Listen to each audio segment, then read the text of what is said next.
Un nouveau mémorial pour honorer un héros national.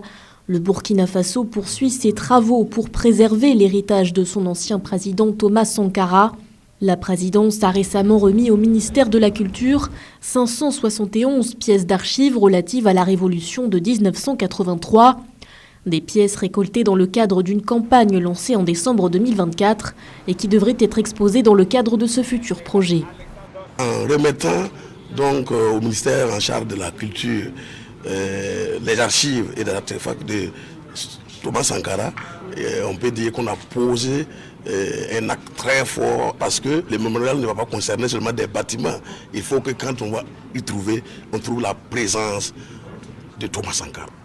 Père de la révolution burkinabé, le capitaine Thomas Sankara arrive au pouvoir par un coup d'État le 4 août 1983.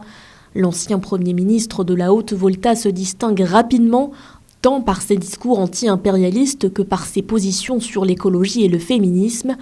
Un homme d'État suffisamment visionnaire pour marquer les esprits malgré des années au pouvoir écourtées. Il est assassiné le 15 octobre 1987 par un commando. 38 ans après les faits, la flamme du sankarisme anime toujours les esprits. La symbolique est vraiment très importante et ça va ouvrir sûrement la porte ou les portes pour d'autres institutions, pour d'autres personnes, à emboîter le pas de la présidence et de vraiment réunir tout ce qui nous relie, tout ce qui nous rappelle ce grand homme-là, pour qu'enfin nous puissions vraiment construire une mémoire digne de sa personne.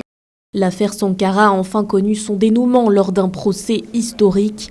Le 6 avril 2022, l'ancien président burkinabé Blaise Compaoré a été condamné par contumace à la prison à vie pour son rôle dans l'assassinat de son ancien allié.